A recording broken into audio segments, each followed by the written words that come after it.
Zweig Group invites all AEC industry leaders to the 2024 AEC Small Business and Entrepreneurship Forum, the premier event for small firms in the AEC sector. Experience innovative strategies and insights on May 21st, crafted by Zweig Group's industry experts. Engage in keynotes and interactive sessions focused on recruitment, retention, and business growth. Join Zweig Group for this unique networking opportunity and take your business to new heights. Secure your spot today and be part of the AEC industry's future. Visit zweiggroup.com for more information. The Zweig Group team looks forward to welcoming you.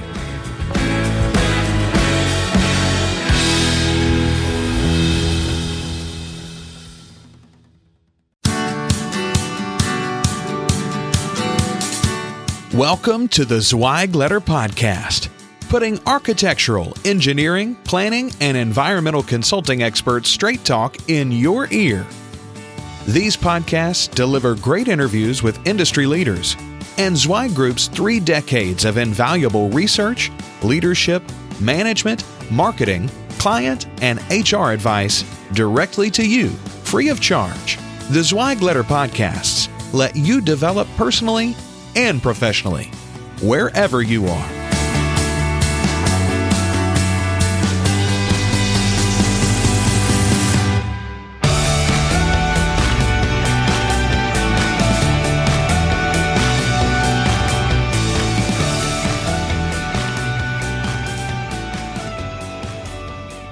Hey folks, and welcome to another episode of the Zweig Letter Podcast. I'm your host, Randy Wilburn, and I'm here with none other than Chairman and Founder of Zweig Group, Mark Zweig.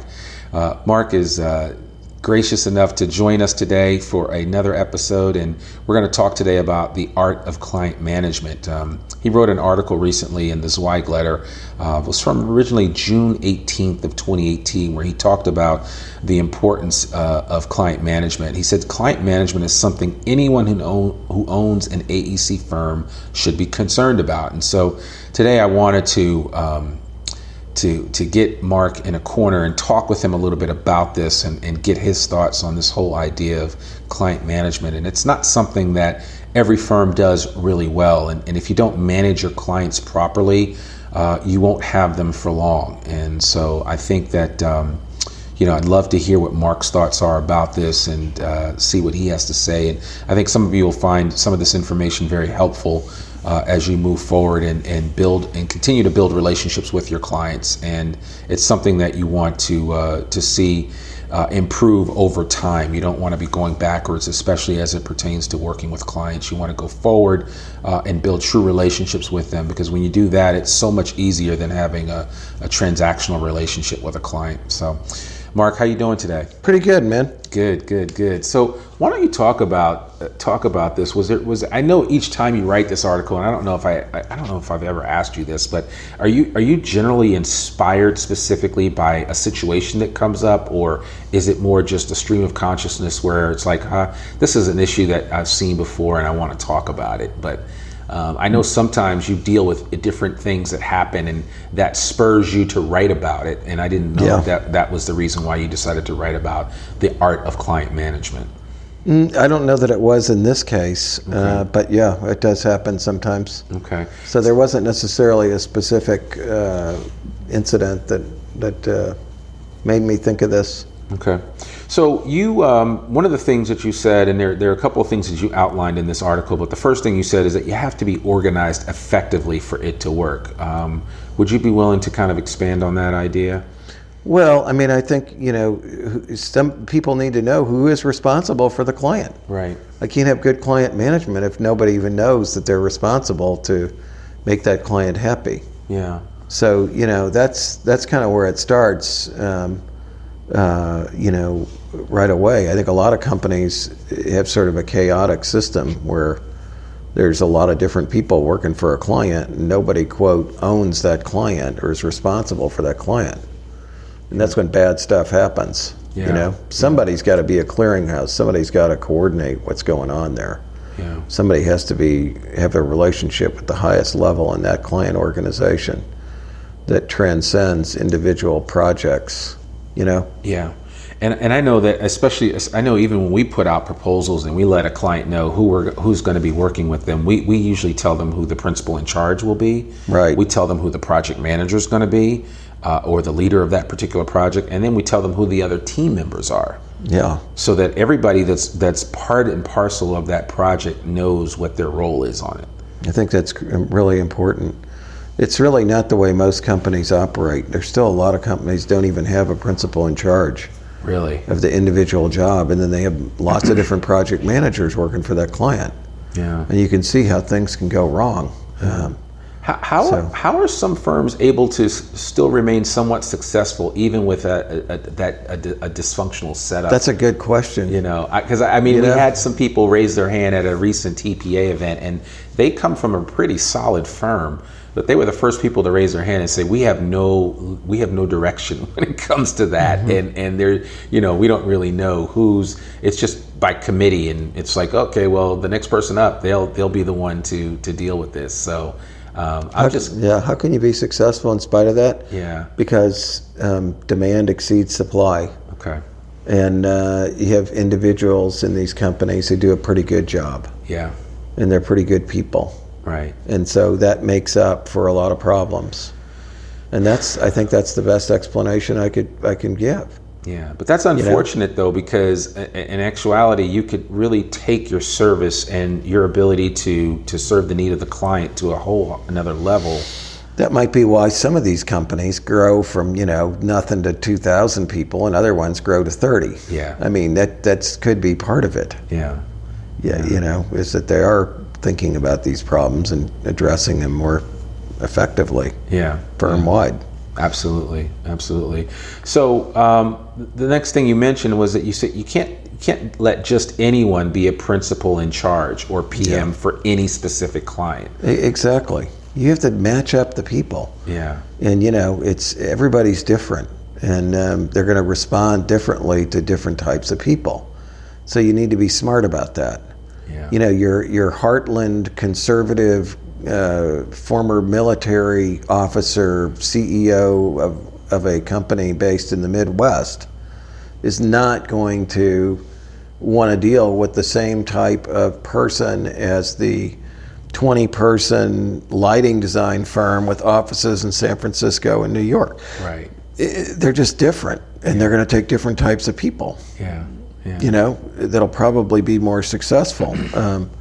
That's sort of a context in our organization. It's the same thing out there with our clients. The freewheeling hotel developer who does projects all over the globe but does not want to deal with the same person as the guy that owns one Holiday Inn in Chattanooga, Tennessee. I mean, they're just a different type of client. Yeah. We got to get the right people in front of these people.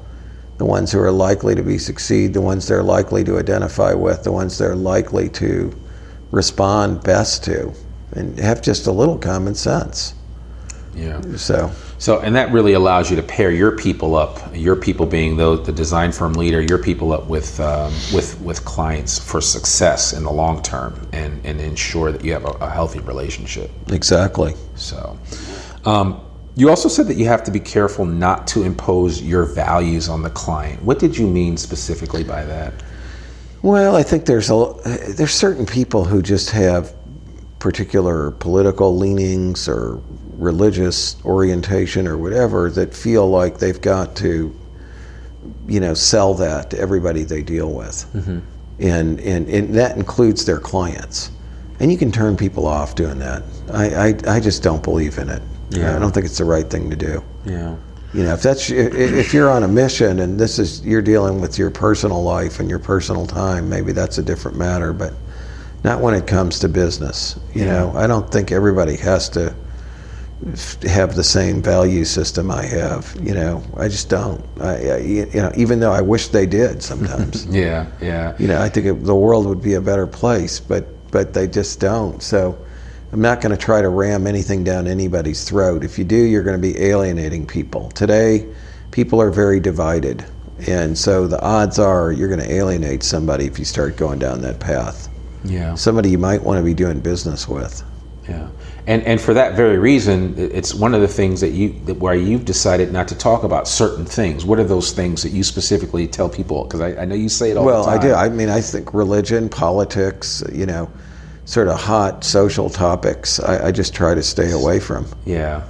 I really do. If I get into that with somebody, I'm going to really know them well, right, and know where they stand, and right. I'm not going to create a problem for myself or for them. Yeah. I'm just not going to. It's not worth it to me. Yeah, because I'm sure you have, because you've built relationships with a lot of the clients over the years Sure. that you've worked with. Some stronger relationships than others, and I'm sure you're able to go. You know what roads you can go down and what roads you can't. So. And I think it's important for our listening audience to know that as well, because without that understanding, you could really run into some problems. You sure can. Yeah. I mean, and you really see it today quite a bit. I think the polarization of the nation, and so why put yourself in one camp or the other when you're going to cut off half of the potential clients right away by doing so. Right. It doesn't seem to be smart. No, it doesn't. And I think honestly, people just need to be who they are, but they need to let other people be who they are, right? And allow for a differing of opinions, even if you don't agree with it. Figure out a way to make it work. And honestly, who's to say that what you have to offer to a particular client isn't something that they really need? So make sure you're focusing first on the client's need and how you can serve them, and then kind of leave that other stuff on the sidelines, and it will allow you to be much more effective, and the client will appreciate it more, I think. So agreed. So now you also said that you have to understand that accessibility is a big area of concern for clients, and I know we've talked about being accessible to the client, but talk a little bit about.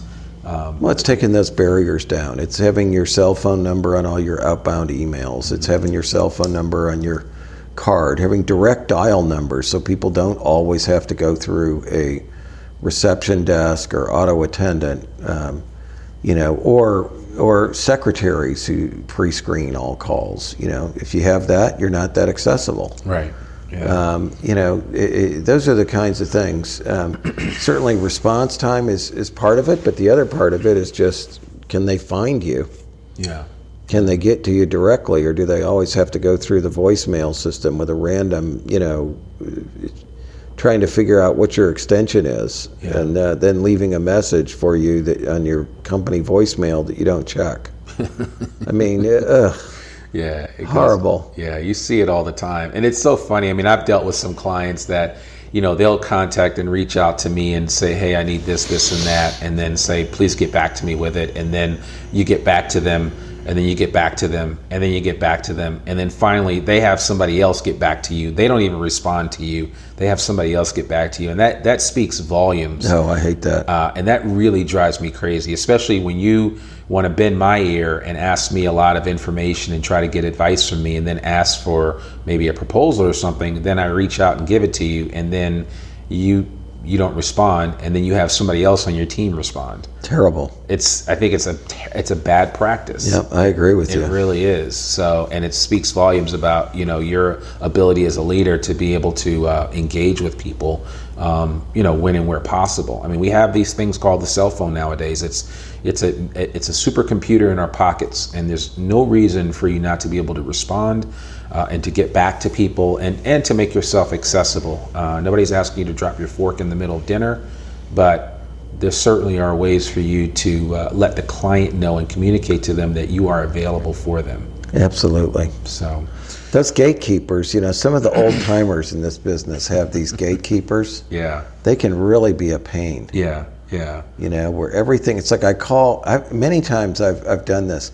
I ask for Bob so-and-so, whatever, Bob Johnson. Mm-hmm. And then, the phone rings and rings and rings and rings. And then I get a voicemail. This is Sally Smith.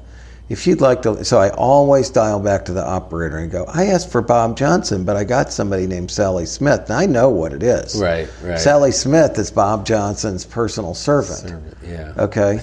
So they go, well, that's Bob's secretary. I go, if I wanted to talk to Bob's secretary, I would have called Bob's secretary. Right. I wanted to speak with Bob. Right. And then half the time they'll ring again, and then I get the guy. Yeah. Okay? That's funny. It's ridiculous. Yeah. It's not a good setup. Don't do that. Don't make your clients jump through hoops just to get a hold of you. Yeah. Silly. Yeah. Yeah, absolutely. And you don't want to be that. I mean, unfortunately, if you paint the picture that as an organization that you're accessible before you get the job, but then once you get the job, you're not accessible, then you've sold a false bill of goods. Mm-hmm. Isn't that right? Yep. Yeah. So, I mean, you have to be the way you are before you get the job which in most cases is going to be really proactive, Johnny on the spot, interacting with the client early and often, taking their calls whenever they reach out with a question is the way you need to be once they become a client and once you start working with them and they're already paying your bills. So really think long and hard about that. One of the other things you mentioned is that you have to be proactive when it comes to the art of client management. Would you kind of give us some ideas of what you mean specifically about being proactive from a client management perspective? Well, I think it's seeking them out and getting their input and making sure they're happy before they complain to you. Yeah. Checking up on them. Yeah. When there's no problem or when you don't think there's a problem. Yeah. Versus waiting for them to come to you with it.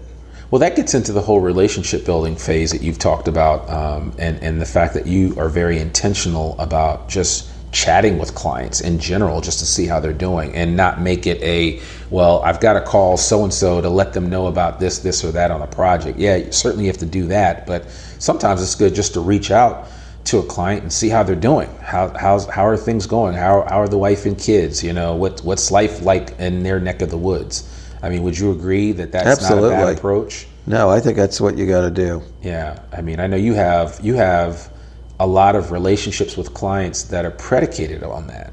Yes, absolutely. I've had people that just became my friends over the years, and every time I call them, I don't even talk about work, and they bring it up and they give us something. Yeah. Yes. Yeah. Which is nice. I mean, that's always a good thing to have, but that's not why you do it. So. Yeah. And then finally, I think, and this kind of dovetails nicely into that, is that you said you have to care. Exactly. You got to care about them. It comes across. Yeah. You've got to show that you love them and you care and about them as individuals and in the work that you're doing, that it's important. Yeah. I don't know any easy way to say that. Yeah. It's not just about the money, but it's you're trying to do something good. Yeah, so make a difference. And I'd say that's the thing. That's the one thing I like about the design industry is that just about everybody that's doing something in this space is doing something good. I mean, you are making a difference. You're Absolutely. You're making roads safe. You're making buildings safe. You're creating ways for people to get out of out of one environment and go to another. I mean, the built environment is such an amazing place, and everybody that listens to these podcasts, engineers, architects, environmental consultants, planners, landscape architects, you guys make it better for us. And so you already care from that perspective. You just have to communicate to the client how much you care about what their specific need is. And once they see that and it comes across that way, I mean, you win a friend for life. Exactly. You That's really what it's do. all about, man. Yeah. So it is. It makes it a lot more meaningful for all of us. It does, and fun. And then you want to come to work on Monday morning instead of like bemoaning the fact that you have to get up and do it all over again. So. Yep. So there you have it, folks. The art of client management from none other than Mark Zweig himself, with over 38 years of experience in the design space. Mark has seen and done a little bit of everything, literally, and he has made the mistakes. He's had the success, as we all have, and he's done it over and over again. And so you certainly have it from the horse's mouth when it comes to the art of client management. We hope that this episode was helpful for you, tongue twister, And we really appreciate you taking time out of your schedule to listen to the Zweig Letter Podcast, no matter where you are, boat, train, plane, automobile, it doesn't matter. The Zweig Letter Podcast is there for you on a weekly basis. Also wanted to encourage you, we have a free gift for you for listening to the Zweig Letter Podcast, and that free gift is a copy of the Zweig Letter on a regular basis, sent out once a week on Mondays, and we'd love to get that to you. All you need to do is visit zweiggroup.com and click on the Zweig Letter icon, and you can subscribe to the Zweig Letter digital edition, and that will come to you every Monday at noon. And so we really want to encourage you to do that. I think you'll be benefit from that newsletter, which has run continuously since 1992. And it's 12 pages of some of the best information that you'll find updated on a regular basis for our industry. The other gift that I have for you is a copy of Civil Plus Structural Engineer magazine. That magazine comes out monthly, and you can get a copy of that for free as well, a digital copy, by visiting zweiggroup.com, clicking on the Civil Plus Structural Engineer magazine icon, and just filling out your email address, and we'll get that digital subscription to you right away. We appreciate you so much listening to the Zweig Letter Podcast. Mark has so much to share on a regular basis, and all of our team members, Chad, Jamie, Claire, Kaiser, so many other individuals here at Zweig Group, appreciate you, our listening audience, for all that you do and all that you bring to the table. And it's also good to hear from you. So if you've got feedback or you want to leave a review on whatever podcasting tool that you use to listen to it, be it iTunes, Stitcher, SoundCloud, please feel free to rate us, give us a review, and let us know what you think about it. If you ever want to reach out and be on the podcast because you think you have something to share, which I think everybody does, please reach out to me, Randy Wilburn, and all of my information are in the show notes, as well as Mark's contact information, should you ever want to reach out to us and ask us any questions. We really appreciate each and every one of you for taking time to listen to the Zweig Letter Podcast. This is another episode brought to you for designers, engineers, architects, environmental consultants everywhere. We are done, and we will talk with you soon. Take care. Thanks for tuning in to this Zweig Letter Podcast episode. If you want more wisdom and inspiration, in addition to information about M&A, strategic planning, HR, and marketing your firm, subscribe now to the digital version of the Zweig Letter free of charge. Just visit thezweigletter.com/subscribe and leave your email address. Your free subscription will begin immediately.